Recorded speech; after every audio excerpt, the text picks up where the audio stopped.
Welcome to the Preferred Walk-On Show. I'm your host, Seth Saunders, and I am joined, as always, by my co-host, James Kim. It is a massive Week 5, my friend, and I am beyond fired up. This has been one of those weeks where it just feels like it is crawling along, and I think part of that is because this slate is so jam-packed, full of incredible games, and some, dude, that aren't even on the docket sheet because it's so packed. So we're going to talk about it all. Thank y'all for hanging out with us. How you doing, brother? Doing great, man. Tomorrow is a day I want to literally glue my ass to my couch from 10 a.m. until 1 a.m. But, we're parents. That ain't going to happen. So we'll have to catch what we can. No, man, I'm with you. Tomorrow's one where I would love to be plugged in from like 12 to 12, essentially, maybe 12 to 1. Like, just let it rip all day. And in all honesty, homie, it starts tonight. Yeah. Great games tonight. I think even this UVA Florida State game is a little bit spicy, especially given the 30th anniversary of FSU's first ACC loss, which I am going to tell a story about that because your boy was in the house that night at Scott Stadium. So I'll have to recount that a little bit. And then, man, TCU heading to Tempe to play Arizona State on a Friday night. I love this game. Man, we kind of talked about it during the preseason a lot, but man, the Big 12 has not disappointed. It's just so wide open and so much possibility there for all these teams. And this TCU team, man, look, Josh Hoover is real, y'all.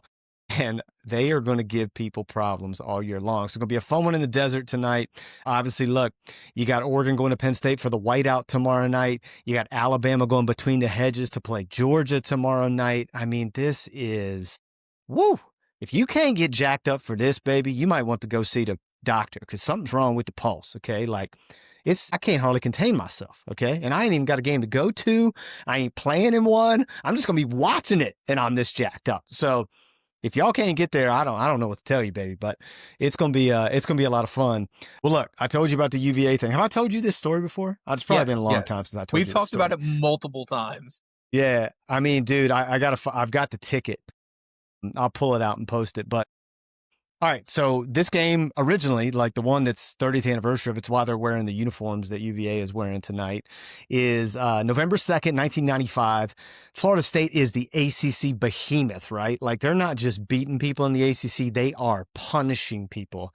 I'm pretty sure in that 95 season, they hung 70 points on 2 or 3 different ACC opponents. Like we're talking FSU at the height of what they were, right? Just an absolute monster. And, look, your boys grew up in small town Virginia. And at the time, I was just a die-hard, lived and breathed UVA sports fan, all right? Whether it be who's football or who's basketball, I was all in. And, man, that 95 team, I absolutely loved. Mike Groh played quarterback, Tiki Barber at running back, Rondé Barber played on the other side. At cornerback, they had Percy Ellsworth and Anthony Poindexter in the as safeties. Dude, they had James Ferrier, Jamie Sharper. I'm pretty sure Patrick Kearney was a true freshman or redshirt freshman on that team. I mean, that was a really good UVA team. Dude, they were loaded, okay? Demetrius P.D. Allen at wide receiver, Jermaine Crowell at wide receiver, Patrick Jeffers. I mean, they were your boys' squad, okay? And they opened the 95 year at the Pigskin Classic, which was played against Michigan in the Big House, led the entire game. Pretty sure they were up 7 in the fourth quarter, blew it. Michigan catches a touchdown pass as time expires in the right corner of the end zone to win the football game 18-17. Let's just say your boy's 11-year-old self was quite distraught at the end of that game, okay? So then they go on, they lose an inexplicable game at Carolina in Chapel Hill where they led the whole game and again blew it in the fourth quarter, lost by 5 points. Then, homie, they go to the 40 Acres to play Texas, winning that whole game. Phil Dawson walks their ass off with a 50-plus yard field goal to lose by 1 point again. So this is what that team was coming into this matchup with FSU in 95, right? Like they could have legitimately been undefeated and my 11-year-old heart probably wouldn't have been able to contain itself because I would have been so happy and obnoxious about it. But so anyways, dude, Thursday night game in Charlottesville, my dad comes and scoops me early from school and it's like, I got tickets to the game. And like, I was as jacked up as probably I've ever been in my entire life. You're talking like your team, the one you bleed for. Like, homie, for you, it would have been like going to see the Cowboys play. Like, and you didn't know you were going to see the Cowboys play. Like, it was awesome. So we drive to Charlottesville. Felt like it was the longest 2+ hour drive of my life. And we finally get there. We park. I remember we parked in like a parking deck. We walk across campus and we get to our seats. And man, I'm pretty sure, I'm probably wrong on this part of the history, but pretty sure my dad got the tickets from a buddy who had season tickets. And brother, we were sitting at like the 45-yard line. Primo seats. And at the time, Scott Stadium only sat like 45,000 people. So super intimate, like very cozy, and beautiful night. FSU scores first, and you're kind of like, oh, great, here we go. Then, like, next drive, dude, Tiki bus, like 60+ yard run, takes it to the house. Me and my dad look at each other like, we hear a little bit. And so, obviously, ends up being a back and forth game. Pretty sure both teams went over 500 yards total offense. Tiki Barber ran for 200. I think he almost had 100 yards receiving, maybe over 100 yards. He had 300 total yards. I mean, it was bananas, right? And Petey Allen had a big touchdown catch, like 70+ yards, I think. And then, dude, the Noles threw the ball 68 times or something like that. Like, Danny Cannell is just slinging it all over the yard. Warwick Dunn was obviously being Warwick Dunn. Man, it was awesome. And so, like, game back and forth. It's actually looking like, oh, my God, UVA might do this. Like, they may beat Florida State for the first time, like, may hand Florida State their first ACC loss ever. 2 minutes left. Danny Cannell drops back, and Percy Ellsworth, like Spider-Man, goes up and zoink, yanks the pass, intercepts it right around midfield. My dad and I are looking at each other like, it's over. Well, Florida State had all their timeouts left. So they stop UVA on 3 straight plays, call all 3 timeouts. They get the ball back. Dude, it's like minute 36 seconds left. I have plenty of time for that offense, right? They were just like lightning up and down the field. Wasn't it a 4-point game at this point? Huh? Wasn't it a 4-point game? Yeah, dude. I mean, it was, if they score a touchdown, it's over. They win. Yeah. And so, but they need a touchdown. They can't tie it. Had to have a touchdown. No field goal. Had to have a touchdown to go ahead. And again, 4 points or something like that, because they couldn't have tied. And so Dad and I kind of looked at each other like, are you kidding me? Like, is this going to happen again? Like, this year has been so miserable with these last second games, and like, you gotta be kidding me, it's gonna happen now. Like, there's too much magic for this to happen. So of course, man, they drive all the way down the field. They're at like the 4-yard line, time's running out, last play of the game. Homie, they run direct snap to Warwick Dunn, like old school, like Wildcat before the Wildcat was a thing, essentially. And dude, he goes, I mean, straight through the middle of the defense, and you're thinking this is like a hot knife through butter. And somehow, some way, I can't remember if it was Anthony Poindexter or Percy or who it was, meets him at the goal line and punches it, and the ball comes out. And referees wave it off. It's a fumble, no touchdown. He didn't get in. And, oh, dude, let me tell you this, because this is good for context. The play before, Danny Cannell throws an incomplete pass. They think the game's over. The fans rush the field. So they have to get everybody's ass back off the field to run the Warwick Dunn play. So it was like helter-skelter, the whole thing, right? And so anyways, they say he didn't get in. Whole place obviously erupts. They flood the field. My dad and I run down, hop over the wall. We like get behind the guys that have torn the goalpost down. We follow them all through campus, like through the lawn with the goalposts. Like, I mean, homie, just capital M magic that whole night. So like, yeah, it's not on the pick sheet, but I can't not tell that story given the history. So yeah, man, thank you for indulging that. But that was just a great trip down memory lane. I tweeted today that if you're going to bottle a memory up and take a sip from it every once in a while, like that is one for me. Like that has its own bottle for sure. So yeah, I'm excited to see that game in Charlottesville tonight, which also Charlottesville, world-class college town, just outstanding. So I think Florida State probably wins the football game, but dude, Chandler Morris having himself a heck of a year for the Cavs so far. Really is. Yeah. And I would say, too, got to be a little bit, I don't know about heat is the right word. I don't know if their athletic department's motivated like this. They should be, but I don't know if they are. But Tony Elliott probably got a little bit of, warmth with how they've been since he's taken over. I mean, they've been bad. They've been bad, but it's one of those jobs. It's like every job where there's the coaching seat's hot. It's like, who are you going to get to replace him? Yeah, that's fair.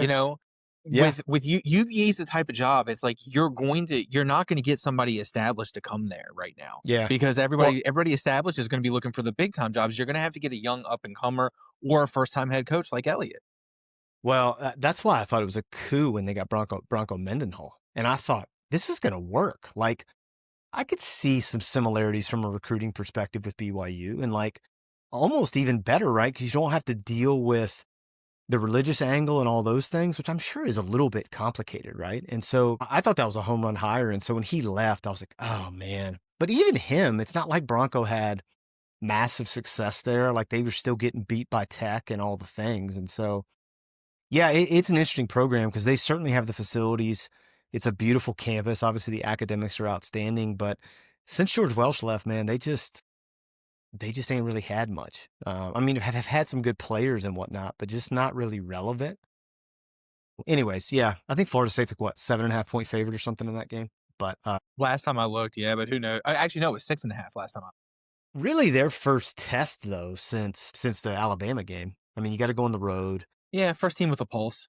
Yeah, Friday night game, conference game, all that. So it's an interesting watch either way. So, all right, let's get to the first game we're going to pick this week, which, again, we already alluded to this. Tonight in the desert, TCU playing Arizona State. Arizona State is a 3.5-point favorite. At least that was the line on the sheet, but I think that's moved a little bit, probably justifiably so, but we're going to pick it at 3.5. How you feel about that? So we're picking TCU favored by 3.5. No, I've got it as Arizona State being 3.5. Arizona State favored by 3.5. Okay, see, that's why I was asking, because my pick sheet was when I printed it out very, very wonky. So, okay. Yeah.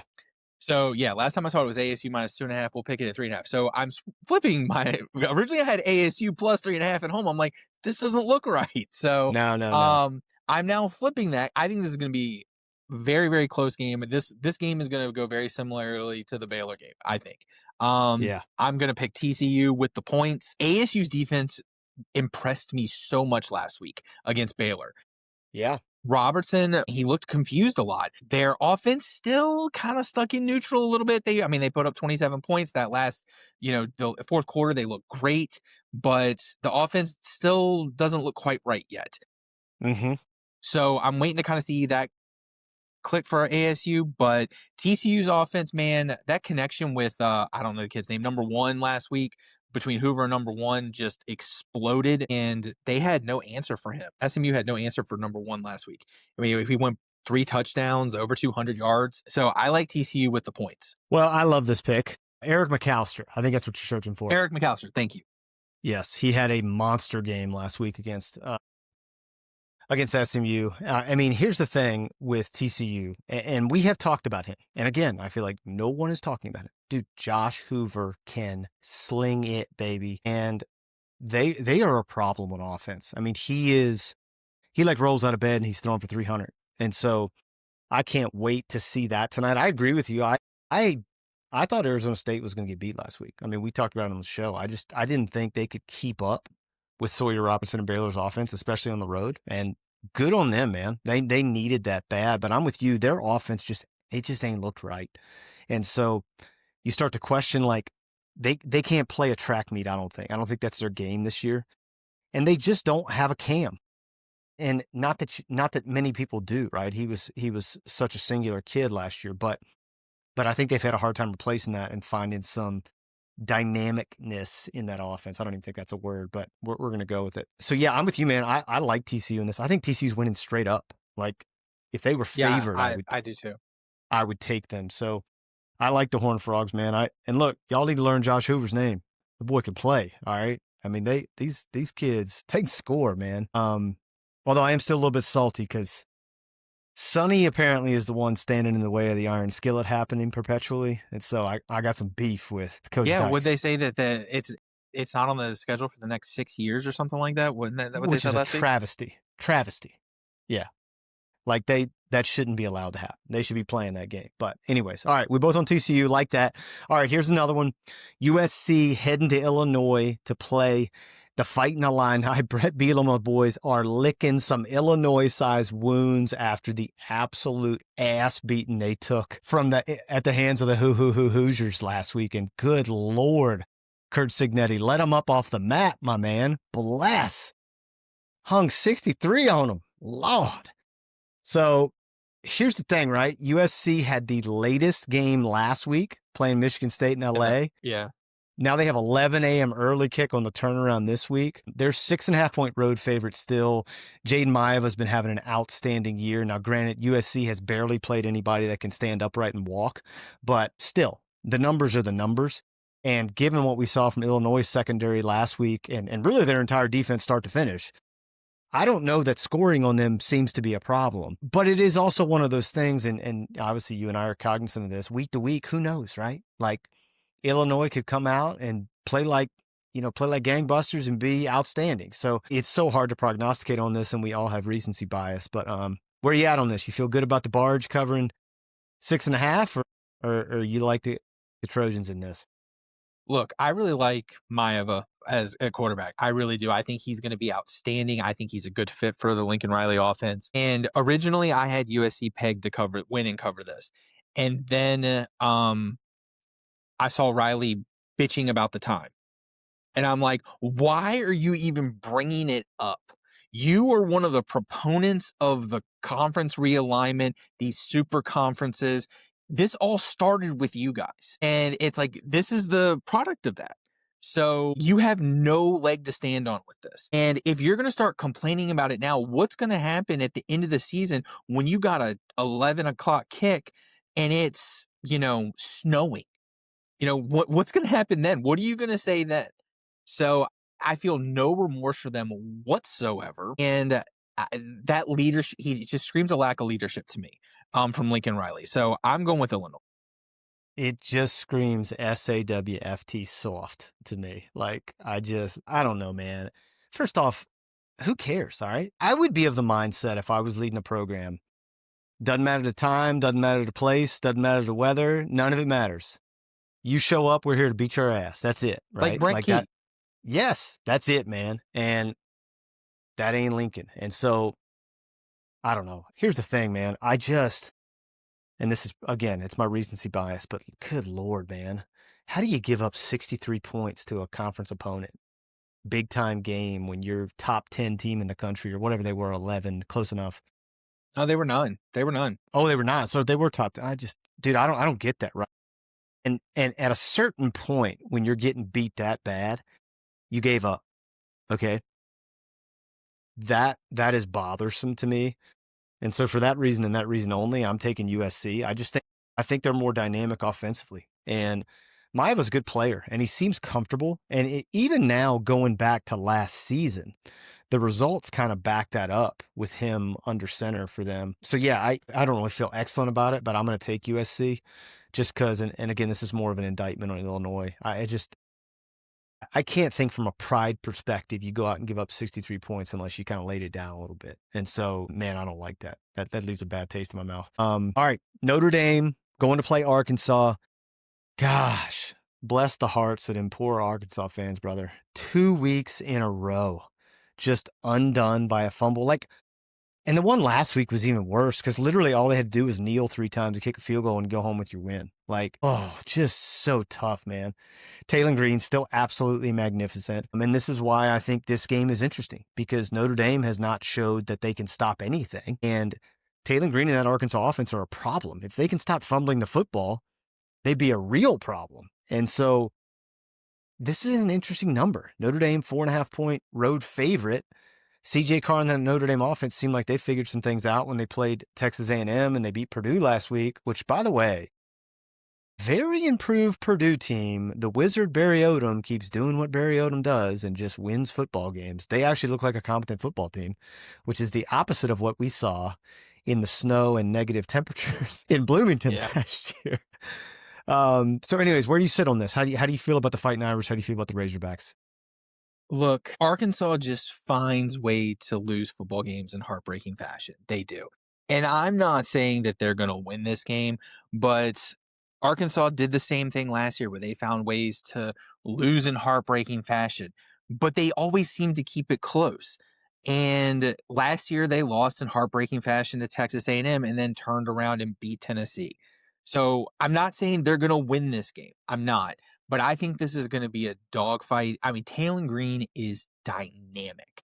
Uh-huh. And he's not the reason they lost that game. I mean, realistically, the defense collapsed. And if they could have held on the ball, yes, they would have won. That was the ultimate factor at the end of the game. But the defense, I mean, would they blow a 22-point lead, whatever it was? What, 28-6 or something like that?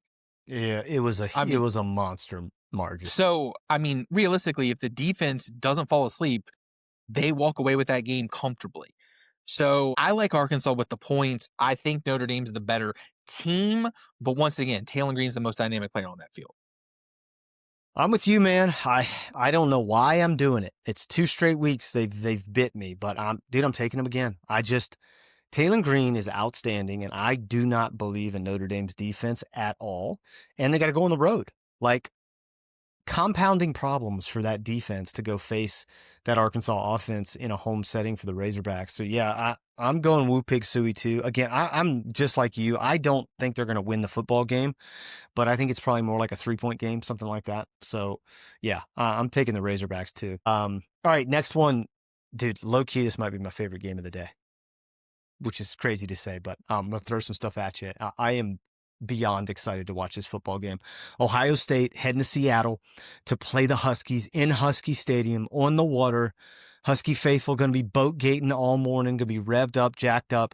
It's going to be absolutely electric. As we have said 1 bajillion times, if anybody wants to invite us out to Husky Stadium to do some boat gating, we are willing participants.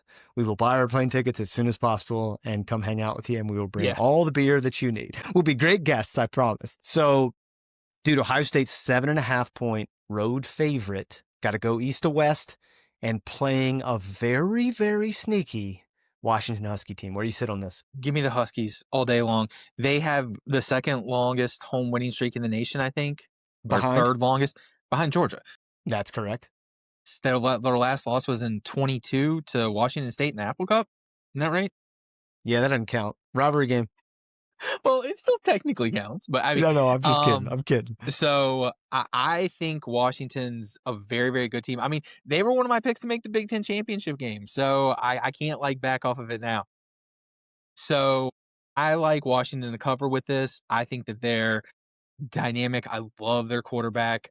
Mm-hmm. Ohio State's defense is amazing. I mean, let's not discount that. But their offense, hasn't really played anybody since Texas. It's that lull week 2 and 3 and 4 when they don't have real competition kind of can make teams complacent. So let's see when the real competition comes back. But I like Washington the points. I don't think they're going to win. They may not win, but I would not be shocked if they do. I capital LOVE love the Huskies in this game. I might even put real money on this game. That's how much I like it. I don't know that there is a more undersold and under-talked about quarterback in America than Damon Williams Jr. Like, he is an electric factory, and I'm so excited. I have called this, I think what this is going to end up being is a know my name game, meaning when this game is over with, America going to know Damon Williams Jr.'s name. Like, I think that's the kind of day he's going to have, and it's going to be meaningful because, to your point, this Ohio State defense is so good at all 3 levels.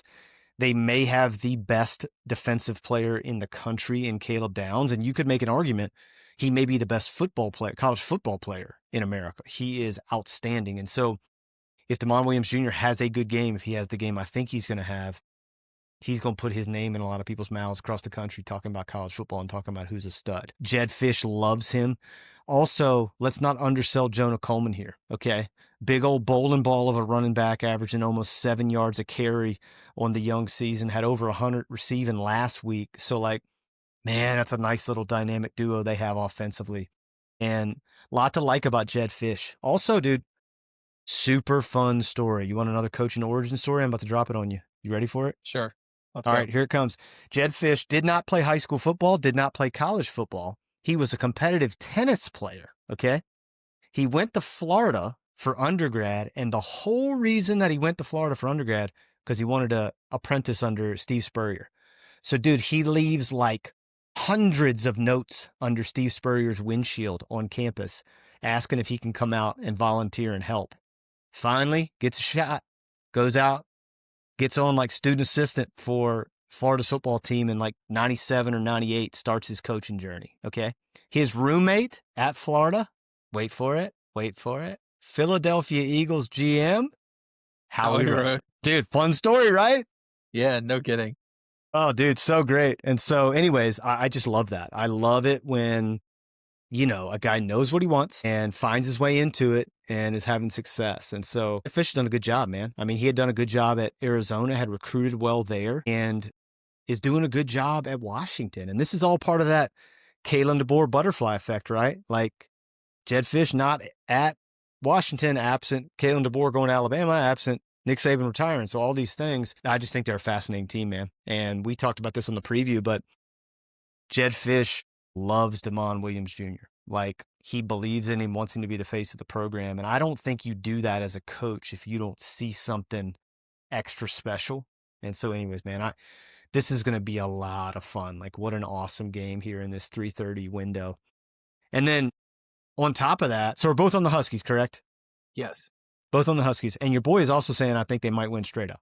How about that? I'm here for it. That would be awesome. Okay, next one. Another one that is awesome for a number of reasons. LSU going to Vaught Hemingway to Oxford to play Ole Miss. The Grove is going to be going berserk all day long. Everybody's excited about Trinidad Chambliss. He has Wally pipped our preseason darling, Austin Simmons. No kidding. And dude, here we go with LSU, right? Where everybody is thinking they're going to be good this year. They go into the Little Death Valley at Clemson, get a win over national title contender Clemson. Well, now, as things have played out, you start to go, wait a minute, Clemson kind of stinks. And you guys didn't look terribly great against Clemson. And then you didn't look terribly great against Florida, and they really stink too. And so, like, who are y'all? And so I think this is a big time prove it game for LSU. Not so much their defense, okay? I don't want to jump on their defense. Their defense has been good. But man, their offense has been just meh. And Ole Miss's offense has not been just that. They have been explosive. And yeah, man, I don't know. Where are you at on this? 1.5 point favorite, the Rebels at home. So basically it's a pick 'em, but basically a pick 'em, correct. And let's go back to LSU's defense. LSU's defense has been outstanding. Excellent. But against, like you were saying, less than stellar offenses. Clemson's offense has been hot garbage.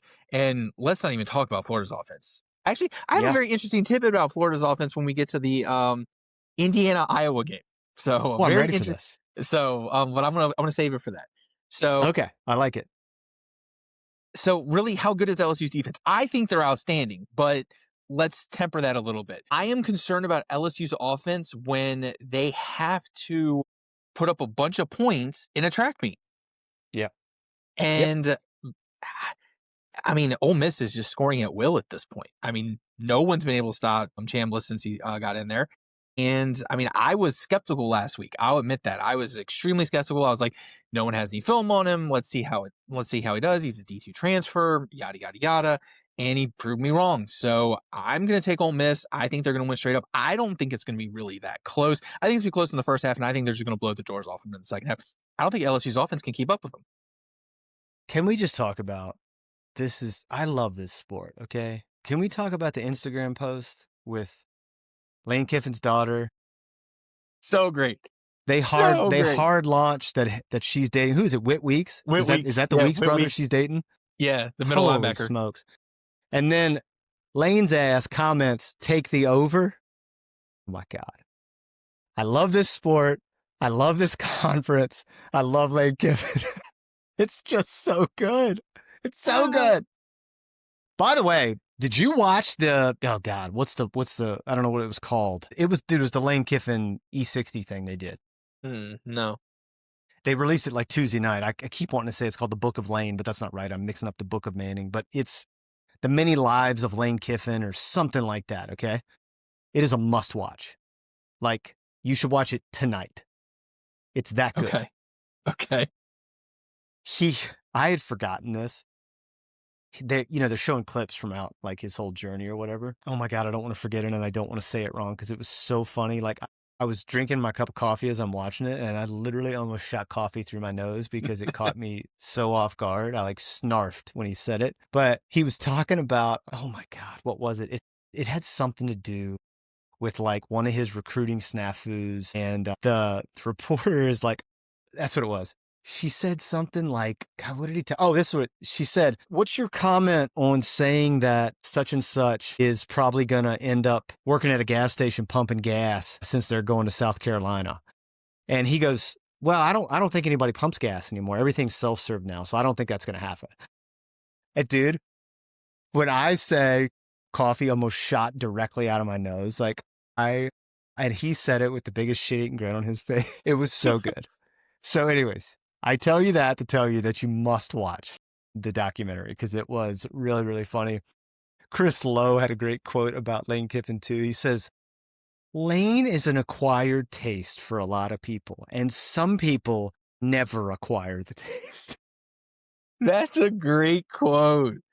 That's a great quote. I'm going to use that in my everyday life now. Oh my God. It was really good. And I will say I am of the school that I do like Lane. I just think, and it was interesting to watch the documentary because he's become, I feel like, and this is why I've come to like him a lot. He's very self-aware now that he's aged. You can tell he kind of understands he's stepped in it a whole bunch. And I think, he's a dad, and like we all do, your kids kind of become your mirror and your teacher, and you're like, God, I was an idiot, or God, I'm an idiot, or whatever, right? And so you could tell he went through a lot of that. And I didn't know this, but since he's been at Ole Miss and Oxford, dude, he gave up alcohol. So he just doesn't drink at all. And I've also been on a sober curious journey for like 3 years. And so I get that, right? Like, and he talks about that and kind of why he went through it and everything. And so just interesting, man. I thought it was really well done. Ryan McGee does a lot of the hosting, and then they have interview guests in it, and I thought it was really good. Coach Saban's interviewed in it, which is great because obviously two very different personalities. And that was another laugh out loud moment because I had just forgotten, but they do the clip at the press conference when they say, can you comment on when you and Lane have these heated exchanges on the sidelines and what's behind that? And he just goes, that's not a heated exchange. That's what you call an ass chewing. God, I love Coach Saban. So anyways, yeah. So this has been a 3-minute commercial for the Lane Kiffin documentary. Please tune in at your local ESPN station. Thank you. Dude, I'm in the same boat as you. I'm on Ole Miss. I love their offense. I think that they will overwhelm LSU's offense. I think LSU's defense will be obviously Ole Miss's biggest test of the year. And I think it's going to be a battle, right? But I'm with you. I just think it gets to a point where Ole Miss can kind of turn the corner and continue to score. And at a certain point, that LSU defense is going to be looking at the offense going, are you guys ever going to put points up? Like, help us out a little bit here. We're killing ourselves. And so, yeah, I'm with you, man. I like Ole Miss. I think they win straight up, too. And I think it's more than the 1.5 for sure. Yeah. Plus my alternative life alma mater. So I'm riding with the Rebels. Okay. Another interesting one, especially given them coming off a loss against Oklahoma last weekend. Auburn traveling to College Station to play the Aggies. Texas A&M, 6.5-point home favorite, coming off a bye, correct? They didn't play last week. Coming off the bye after playing Notre Dame, is that right? Yes, that's right. Yeah. So anyways, man, for me, the story of this is Texas A&M's exciting offense against an Auburn team who I feel like has shown some grit, has shown some backbone, but really needs to win a game like this to kind of prove that, hey, we're not the Hugh Freeze teams of the last couple years. We're different than what those teams were. I thought they had a big opportunity last week and it didn't happen. So yeah, where do you sit on this? So originally I had Auburn when I sent this to you earlier today, and then I had some time, so I went back and I did not get to see the Auburn-Oklahoma game last week. I just saw highlights. So I went back and did like the condensed version, so like the 45-minute version of a couple games today, and that was one of them. And one thing that I noticed was Arnold's having a really hard time hitting guys that are open. And so, which I haven't, the only Auburn game I watched was the Baylor game week 1. So not getting to see that, and seeing him and I'm not talking like, missing them by like, inches. I mean, he's missing them by a couple yards. And those receivers are so dynamic, we're talking like slants, outs, screens. He's just missing them. I originally thought Auburn was going to keep it close, but once again, Marcel Reed's the best player on the field. Yep. And with that, and Casey Concepcion ain't far behind. No, he's not. I think Cam Coleman is a better, let me rephrase this. I think Coleman's a better prospect, NFL prospect, because he's got the size, Yeah.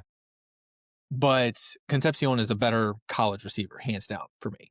So I think A&M being at home with that crowd, I think this is going to get ugly quick. And this team, Auburn, like they just, when things don't go their way, they seem to kind of emulate Freeze and just kind of bitch a lot. Turtle. Yeah. Yeah. The turtle. Yeah. So I think A&M is going to handle this pretty easily. Who's the other kid at the other wideout spot? Craver? What's his name? Craver, yeah.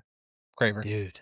I think he was Mississippi State transfer? Is that right? Am I wrong about that? I thought he transferred from somewhere too. Dude, they are, what did he have? Like 180 yards in the first half against Notre Dame or something like that? I mean, the three of them together, God, what a triumvirate. Here's my concern with Texas A&M, and it has less to do with talent and more to do with Marcel Reed is not a big kid.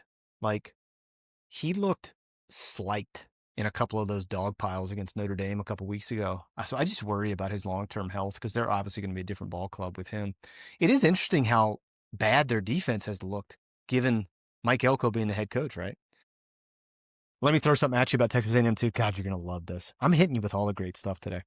Okay, their defensive coordinator is this cat. I hope I don't mess this up. John Bateman, John Bateman, okay?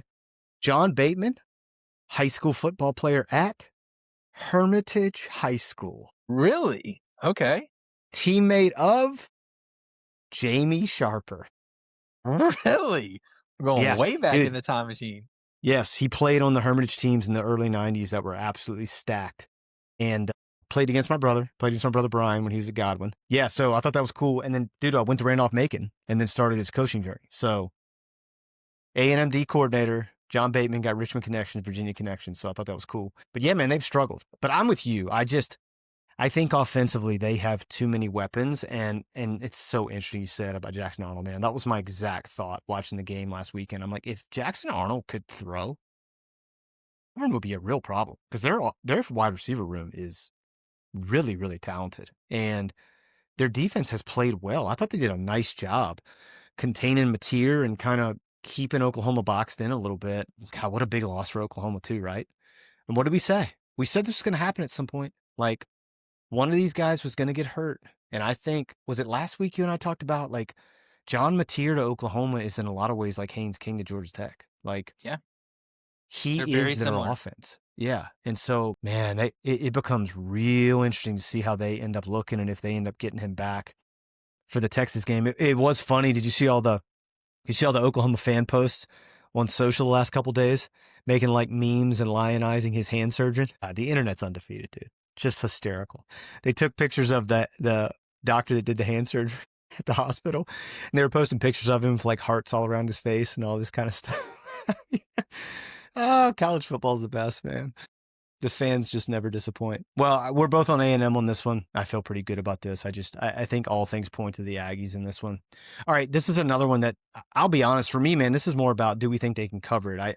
They're absolutely going to win, in my opinion.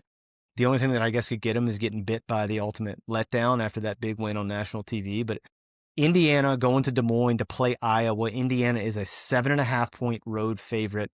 That offense looks outstanding. Fernando Mendoza getting some Heisman talk now. Some are saying he should be the front runner after his big game against Illinois last weekend. Look, you and I have talked about Elijah Surratt. Who's the kid on the other side? Omar Cooper Jr., is that the kid's name? Dude, they're so dynamic at wide receiver. Their defense is really underrated, man. I just think this Indiana team is really, really a good football team. And look, man, Iowa scored, 31 points last weekend against State University of New Jersey, Rutgers. And so, who knows? Did they figure out the offense? We'll see. But if we're matching offenses here, I feel outstanding about Kurt Signetti and the Hoosiers going into Des Moines to try and pull one out. Where are you at on this? Okay, I'm on the Hoosiers, so let's go with that. But I gotta, here's my thing.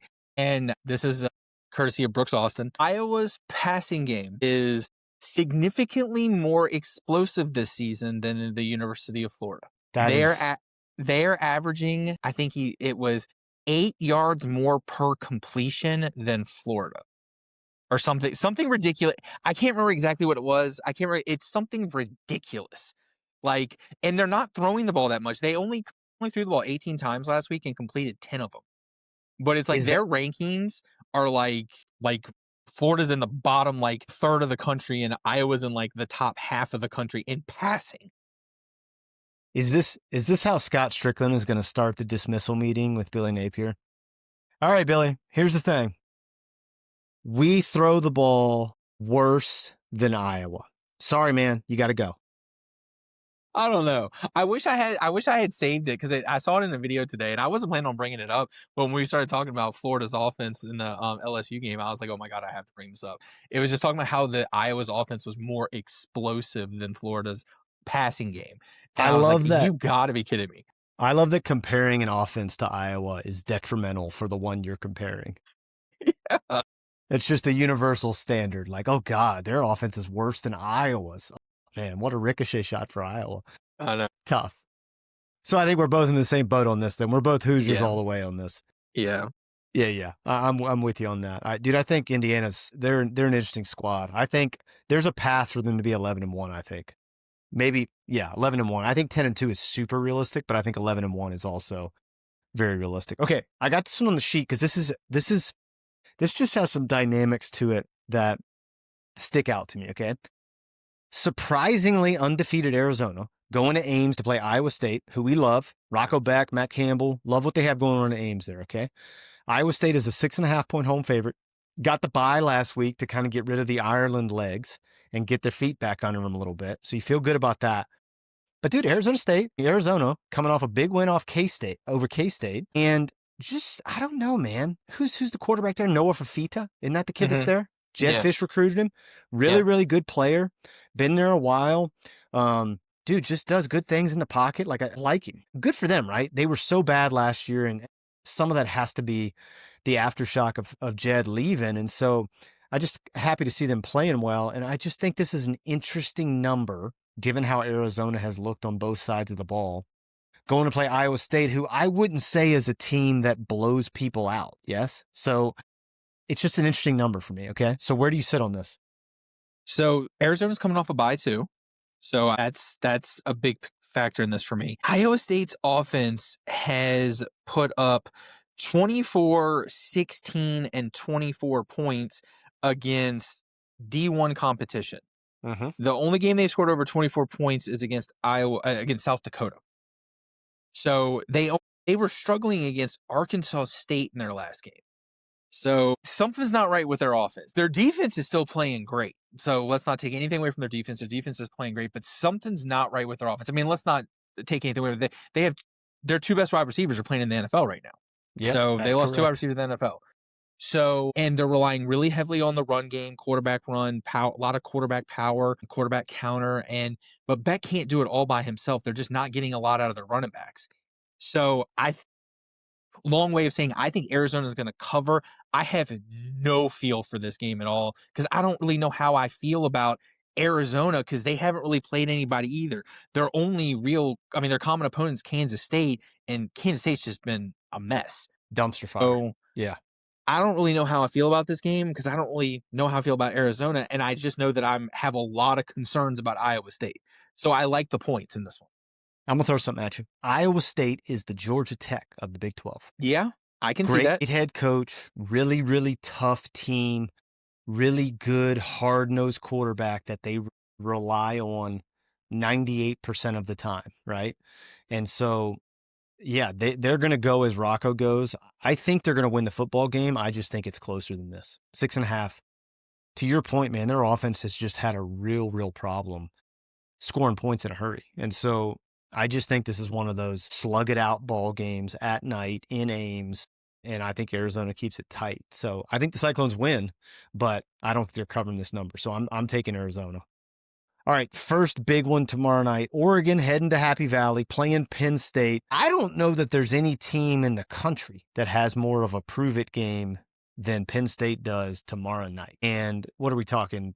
James Franklin 4-20 against top 10 teams. All the things, all the preseason hype, all the expectations. Can Drew Aller actually do anything against teams that are remotely good? You know, the numbers thus far don't really justify that. huge test tomorrow. Oregon obviously having to come coast to coast to play the ball game. Dante Moore has looked fantastic. Obviously, Dan Lanning's defense plays like their hair's on fire each week. So, interesting matchup for me, man. But I feel pretty strongly about where I'm going to go with it. Where are you at on it? I think I know where you're going to be going on it. You're going to pick your favorite coach in the country, James Franklin, right? Yeah, exactly. Look, this game is going to come down to the two-headed monster running back, Allen and Singleton for Penn State. Yep. What can they do against this Oregon defense? I think that they're going to do some great things in the beginning of the game. But when it all comes down to it, they're not going to be able to do enough to win this game. They're not going to be able to do enough to keep up with Oregon's offense. And it's going to come down to Aller having to make some plays, and I just don't trust him. Have you seen the guy on TikTok? And he does this with NFL and college players when they just look awful. And they're like, he talks about how great they are. And he did it for Aller this week, and it was hysterical. Talking about how like his ball fake, and he didn't even get he was like 3 yards away from the running back. I can't get it out of my head. With that being said, I think Oregon has the better defense. I think they have the better coach, and those things travel. So I think Oregon wins outright. I know Happy Valley, especially a whiteout, is a electric atmosphere. I just don't think that they have the team to beat Oregon. I just don't. Yep, dude, I'm right there with you. I think Oregon's going to win the football game straight up. We don't even have to talk about a number. I think they're going to win straight up. And I'm with you because, look, man, if you're Dan Lanning game planning for this ball game, what are you doing? You're just saying your running backs will not beat us. If Drew Aller is going to beat us with his arm, so be it. But we're going to stuff this box, and we are not getting beat by your two best offensive players. That's how I would play it. I just would dare Drew Aller to do something to beat me offensively. And I have not seen anything that justifies feeling 10 toes down about saying that Drew Aller can carry a ball team throwing the football. I don't see it, man. And I don't see it happening Saturday night. This is one of those games, man, where Oregon could really, I think, embarrass them a little bit. Like, I could see it being like a 31 type game just because I think Oregon's going to score. And like we've talked about with some of these other teams, Penn State does not have a defense or an offense that can play from behind. And so they are going to have to hope that the atmosphere at the White Out and Happy Valley at Beaver Stadium is enough to kind of shell shock Oregon a little bit, and Penn State can get a little bit of a lead or something like that. I think that's the only way Penn State has a chance of winning this football game is to get up early and then kind of try to control clock running the football. But if they get behind, it ain't gonna happen, man. I don't see it. So I'm with you. I like Oregon straight up too. Okay, look, it's going to be very, very difficult for your two hosts to be unbiased on this, but we're going to do our very best. Okay, we're going to give you our all-American effort at talking about this right down the middle. Okay. Alabama, Kalen DeBoer and the Crimson Tide heading to Athens, play the Dawgs between the Hedges, a Saturday night in Athens. Dude, that stadium is going to be just bonkers. Or as Larry Munson would say, worse than bonkers. So, God, I wish I was going to be there. Dude, I've had at least 4 people reach out to me and say, hey, we're going to be in Athens this weekend. Let's link up. And I'm like, oh, I'm not going to be. Oh, man, I'm so sad about it. God, it's going to be awesome. Did you see, one of my favorite things about a game day in Athens is Cheeky Peach does a game sign each week. Yeah. Which, did you see the one this week? Alabama's biggest rivals, Georgia, Auburn, 23andMe. Oh, that's great. Oh, it's so bad. I'm going to hell. Oh, God, it got me so good. Anyways. Neither here nor there. That was not unbiased. That was not unbiased. Okay. Hand up. That was not unbiased. Funny. We'll do better. It was just funny. It was funny, though. I don't care who you are. That's funny. It's just funny.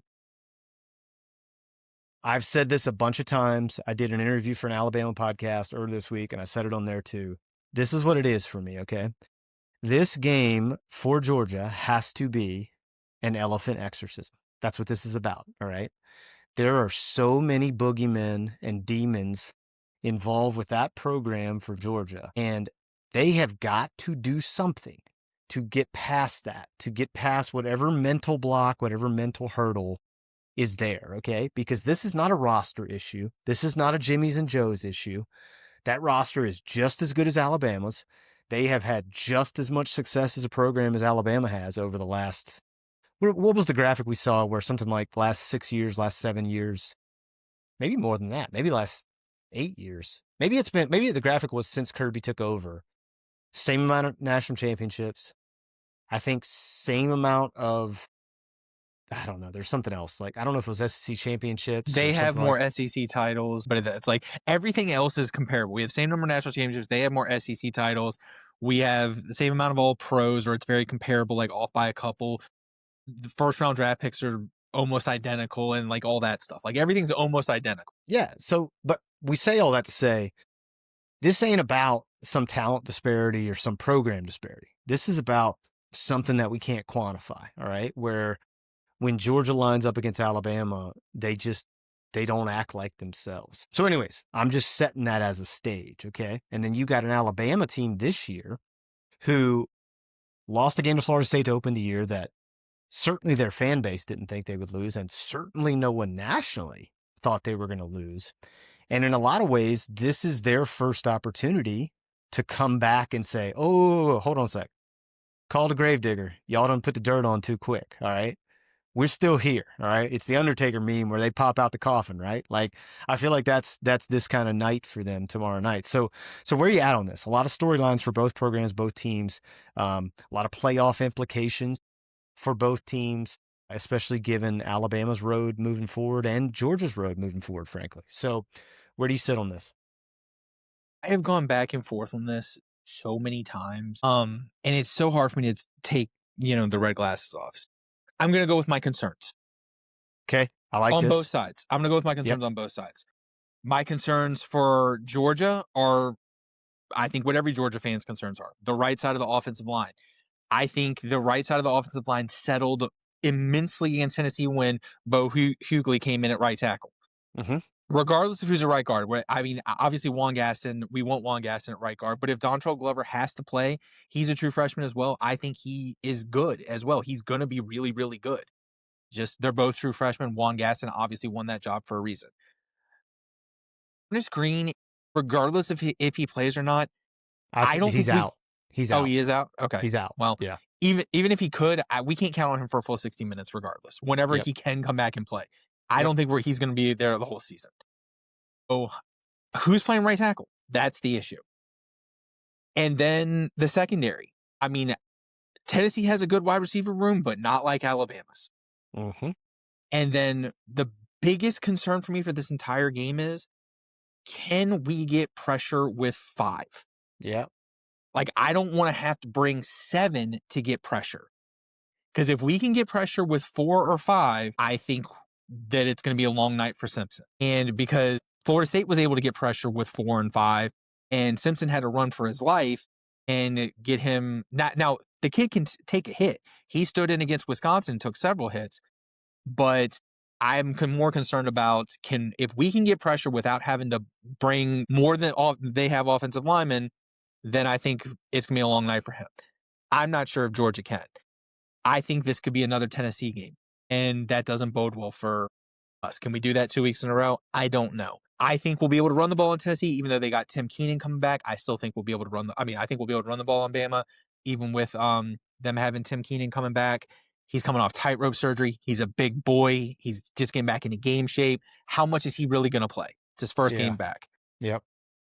So I think it's going to be close. I think it's a 3-point game either way. So with that, I'm taking the points. I'm taking Bama. I have no feel for who's going to win because it's Bama. You just don't know. Like last year, I went into the game so confident that Georgia was going to steamroll them. Yep. And look what happened. I have no feel for this game at all. So I'm taking the points. Yeah, I'm the same, man. The Tennessee game gave me more questions than it did answers. Yeah. Like, I think a lot of people took a lot of solace being like, oh, yeah, offense are great. We'll be able to do something offensively now. And dude, I'm kind of like, well, I don't know, man, because we don't really know what Tennessee's defense is yet. And so is it 6 in one, half dozen in the other with who was responsible for that, right? Was it because Tennessee's defense is bad or because Georgia's offense is getting better or what is it?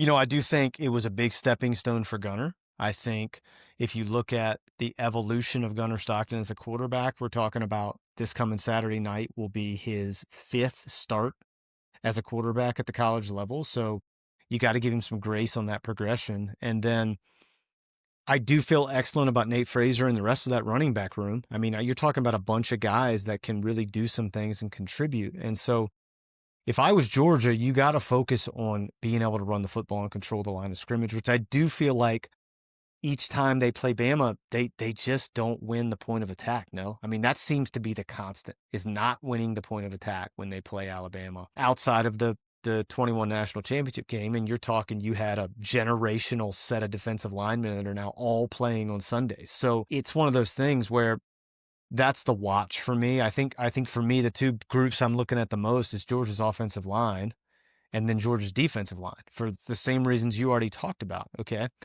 Now, the flip side of that coin on the Alabama side is, what do we expect from the Alabama dynasty of the last 15 plus years? Dude, it's to be able to run the ball whenever they want to run the ball, right? And this team has not done it yet.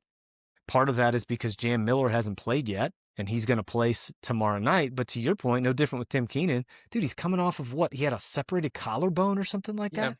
And like, how much run is he going to get? How physical is he going to be? Like all these questions, okay? And this was Alabama's problem against Florida State. Dude, they couldn't run the football.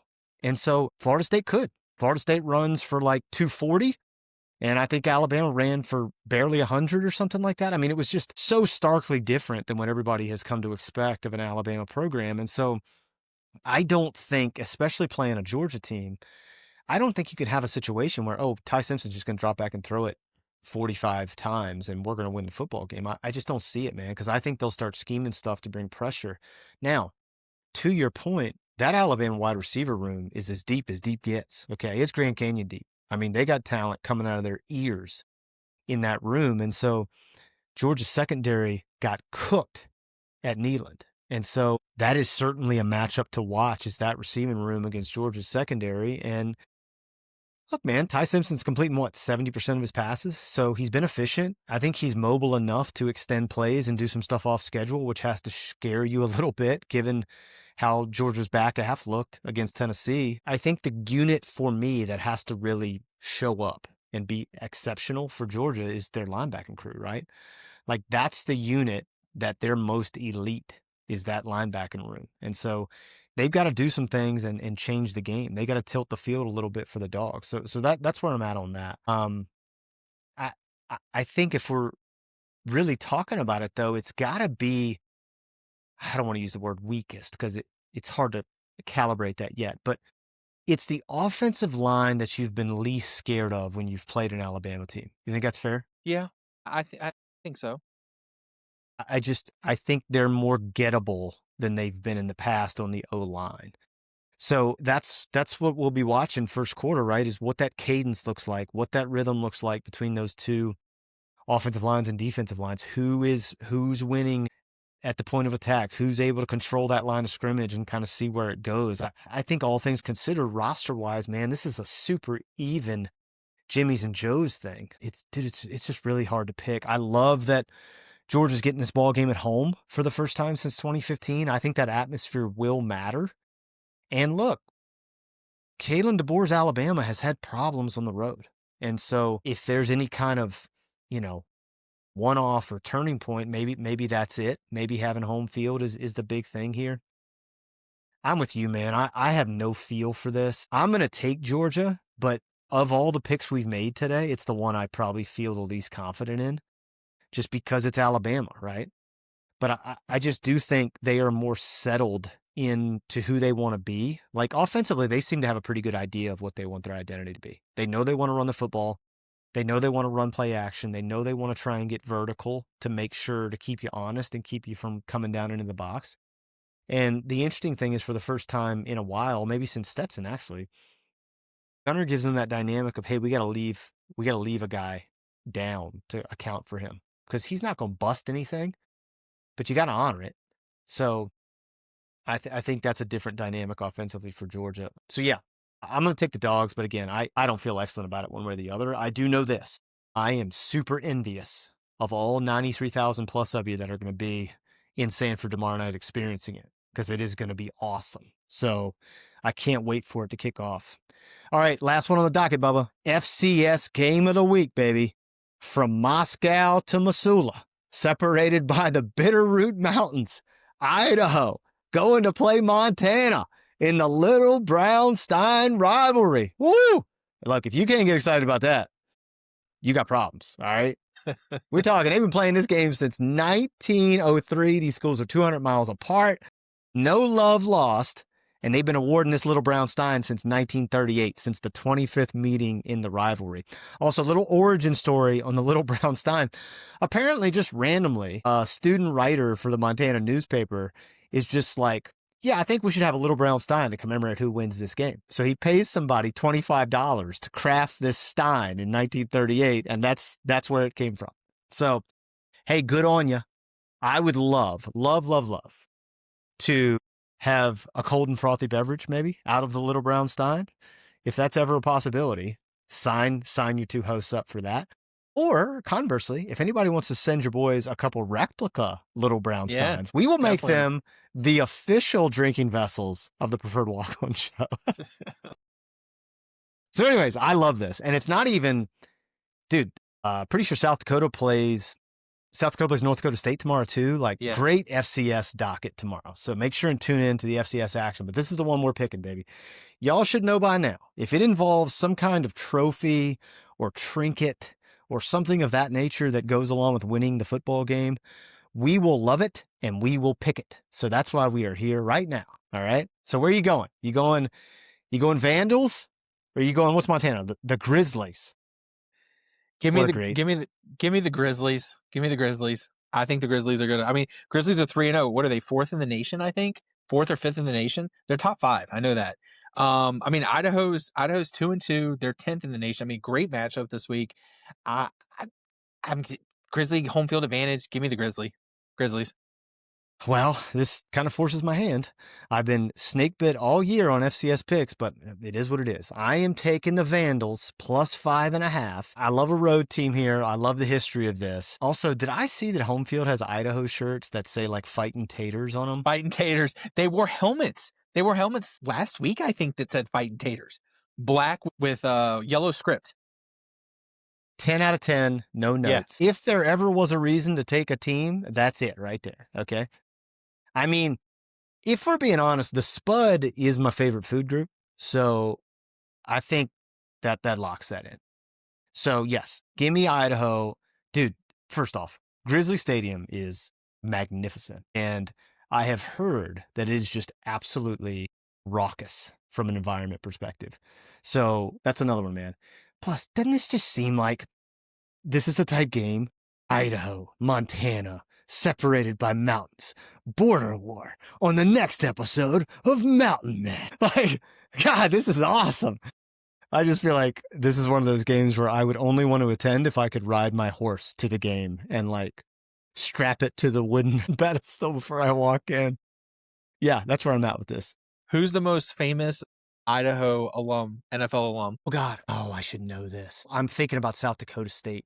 No, former Redskin in the early 90s, then played with the Broncos. Mark Schlereth? Mark Schlereth. Shut up. Mark Schlereth. Good pull, for the my record. friend. That was quite the pull from your boy. That was quite the pull. Yeah. Stink. Yep. I was like, I'm pretty sure that's right. I just pulled it up to make sure I was right. Yep. Stink. Well, I like that. Dude, the fact that you knew that enough to go and pull it is that's big time, homie. I'm impressed. You brought it up. I'm pretty sure that Adam Vinatieri went to South Dakota State. Let's check. I was watching something and I thought I saw him in like their Athletics Hall of Fame or something. I was like, Vinatieri went to South Dakota State? Kickers are all over the place, man. They're from everywhere. Yep, South Dakota State, 91-94. Come on with it. Well, that's all I got, man. I hope you've felt this episode how excited I am about tomorrow. I am freaking, I'm so happy. It's the best time of year, man. It really is. And we only get 12. We only get like 14 of these weeks. So we got to enjoy know them that's how I try to think about it. I'm like, dude, I don't want to wish away any of them. Like, I want to be fully present for this whole thing. And like, God, this stretch of games is incredible. Like, it gets better every week. Anyways, I'm so excited we get to watch it tomorrow. Hopefully we have a better week this week than we did last week. We haven't had a winning week yet. Whew, this is the Turner, okay? It's coming, all right? This is the week where the boys get back on track and we start making our run, okay? This has been embarrassing. Admitted.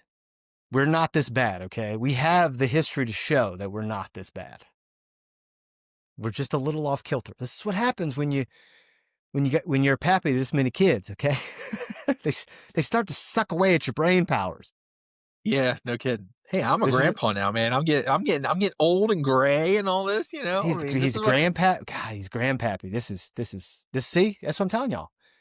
Every generation, they take more and more of your brain cells, and you're just not what you used to be. So, all right, homie. Well, I can't wait to watch it unfold tomorrow and be texting with you about it, and then we'll recap it all next week. So until then, kiss your nooch.